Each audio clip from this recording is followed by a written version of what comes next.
오늘은 날로 새로워지는 삶이라는 제목으로 함께 말씀을 나누어 보겠습니다. 여러분, 우리가 살아가는 삶 속에 새 것이라는 것 좋죠. 우리 상근 선생님 얼마 전에 새 차를 샀는데 벌써 헌차가 되었는. 네, 새 것을 맞이할 때마다 우리가 그 새 것을 대하는 그 기쁨이 있는 것 같습니다. 어떠한 물건을 우리가 구매하여서 그것을 처음 받아서 박스를 딱 뜯고 개봉돼서 그 물건을 만졌을 때 그 새 것에 대한 기쁨이 누구에게나 다 있는 줄 믿습니다. 그런데 그 기쁨이 오래 가던가요? 그리 오래 가지 않는 것이 우리의 모습인 것 같습니다.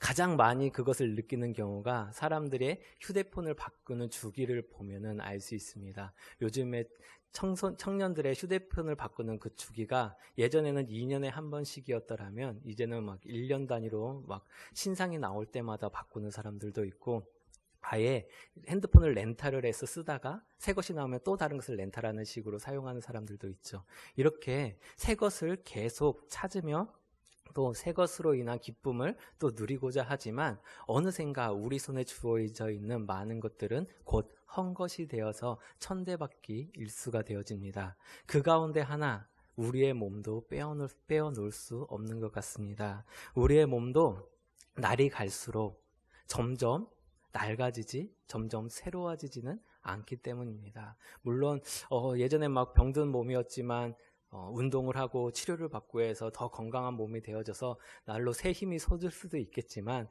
그것도 잠깐이겠죠. 우리는 나이가 들어갈수록 우리의 몸이 낡아짐을 발견하게 되어집니다. 오늘 본문 속에서 사도 바울도 우리의 육신이, 우리의 겉사람이 낡아지는 것에 대해서 이야기하고 있습니다.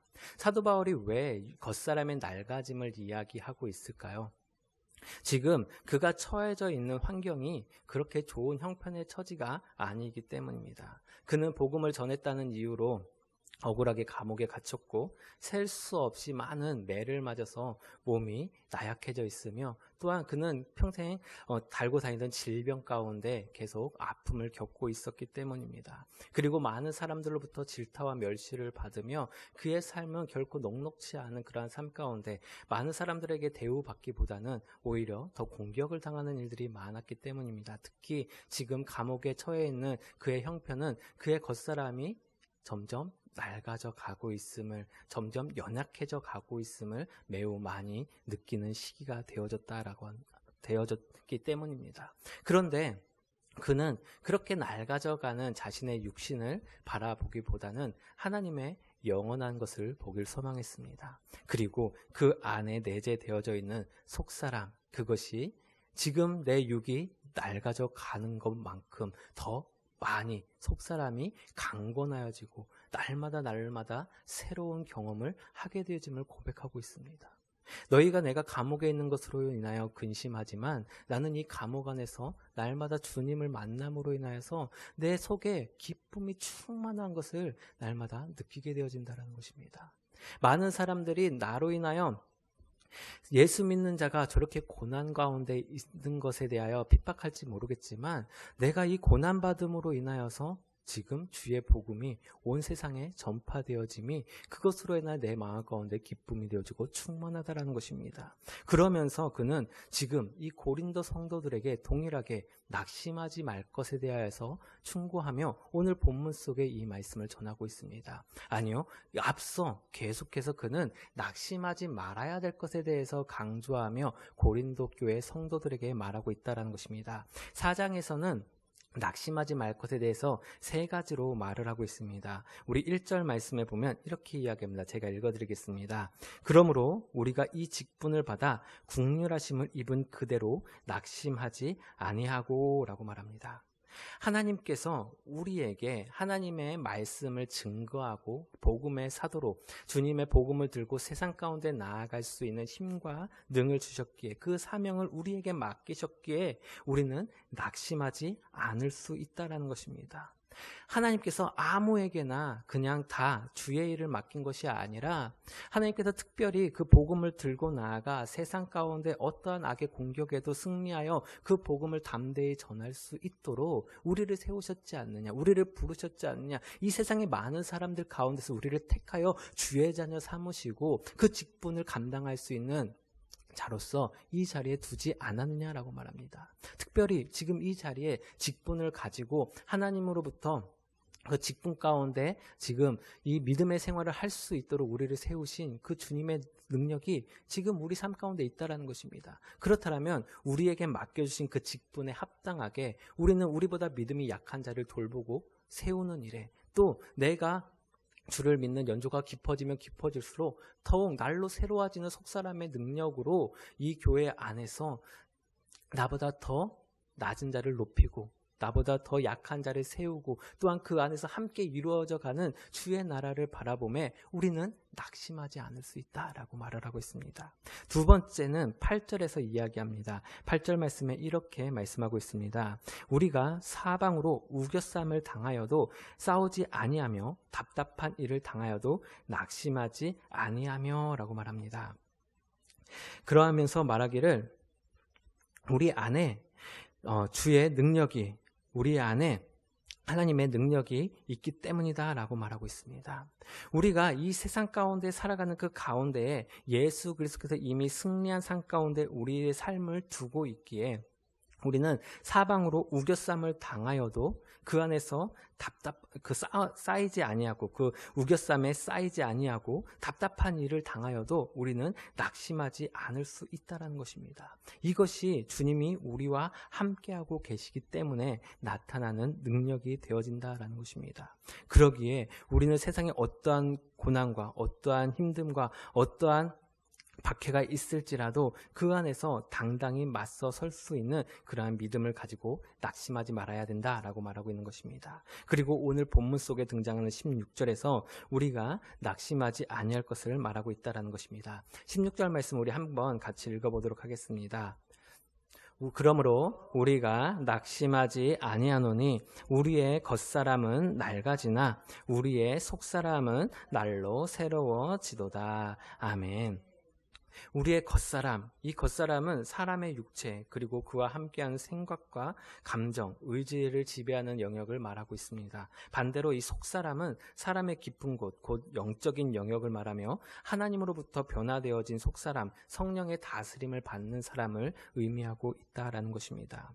여기에서 바울은 항상 우리의 육체의 것과 그리고 우리의 속사람의 것에 대하여서 이야기하는 그 과정 속에서 우리의 육체의 것은 잠깐 있다 없어질 것이나 우리의 속사람은 영원히 하나님의 나라에서 함께할 것을 이야기합니다. 그러나 이 육과 영은 항상 그 가운데 마찰과 어려움이 있음을 로마서 7장에서 이야기하는 것을 우리는 또 발견하게 되어집니다. 로마서 7장 22절 23절에 보면 이렇게 이야기합니다. 내 속사람으로는 하나님의 법을 즐거워하되 내 지체 속에서 한 다른 법이 내 마음의 법과 싸워 내 지체 속에 있는 죄의 법으로 나를 사로잡는 것을 보는도다 라고 말입니다.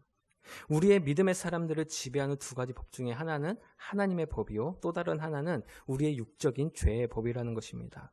속사람은 하나님의 법 아래에 놓여 있기 때문에 하나님의 생각, 하늘의 것을 바라보나 우리의 겉사람은 죄의 법 아래에 놓여서 생각과 감정이 언제나 세상의 것을 쫓고 죄된 것을 쫓아 나의 감정이 더 우리 사단의 유혹하는 것에 넘어가는 모습을 바라보게 되어진다는 것입니다.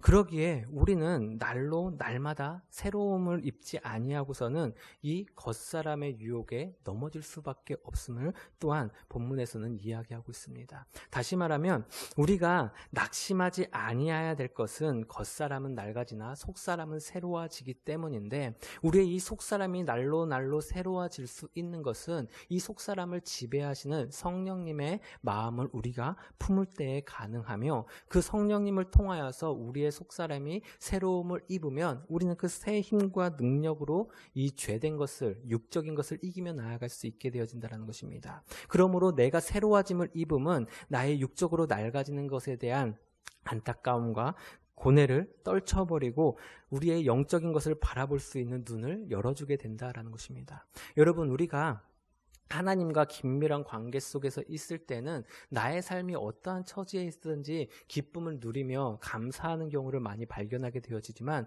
하나님으로부터 멀어진 삶 가운데 우리의 삶을 두고 나의 삶을 바라보게 되어지면 나 혼자 스스로 내 삶을 지켜보며 지날 때마다 매 순간순간이 왜 이렇게 내가 처절하게 느껴지는지 모릅니다. 내 삶이 왜 이럴까? 내가 왜 이런 모습 속에 살아가고 있을까?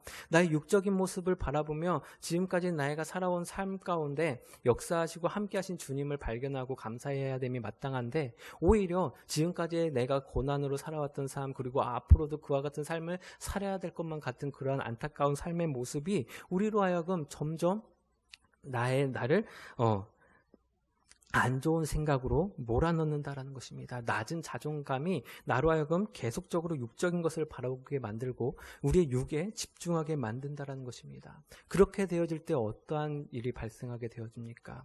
나의 육적인 것에 계속 빠져들게 되어지면 결국에는 육을 만족시킬 것이 무엇인가를 찾아 세상으로 방황하거나, 혹은 세상에서 그것을 얻을 수 없음으로 인하여서 세상에서의 삶을 마감하고자 하는 그런 생각을 갖게 되어진다는 것입니다. 육적인 것에 집중하여서 내가 속사람이 새로워짐을 경험하지 못하게 되어질 때 나타나는 현상이라는 것입니다. 왜요? 계속 낡아져만 가는 나의 육적인 모습이 나로 하여금 그러한 결단을 만들게 되기 때문입니다. 여러분, 우리의 속사람이 날로 새로워지길 간절히 소망합니다. 내 속사람이 날로 새로워질 수 있도록 내 안에 계신 성령님께서 내 속사람의 을 주장하시고 하나님의 법으로 이끄시는 성령님께서 충만하게 역사하시길 간절히 소망합니다. 그리할 때 우리는 지금 겪고 있는 고난보다 더 크게 역사하시는 주님을 바라볼 수 있게 되어집니다. 우리가 보게 되어지는 것이 바로 하나님 나라의 것이 되어지기 때문입니다. 우리 18절 말씀 같이 읽어보도록 하겠습니다.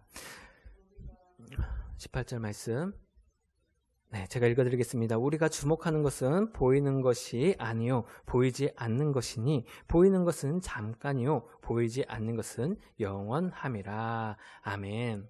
자, 우리가 주목하는 것은 보이는 것이 아니요 보이지 않는 것이다 라고 말합니다. 믿는 자들, 하나님의 사람이 주목해서 바라봐야 할 것이 무엇이라고요? 보이지 않는 것. 어떻게 보이지 않는데 그것을 바라볼 수 있을까요?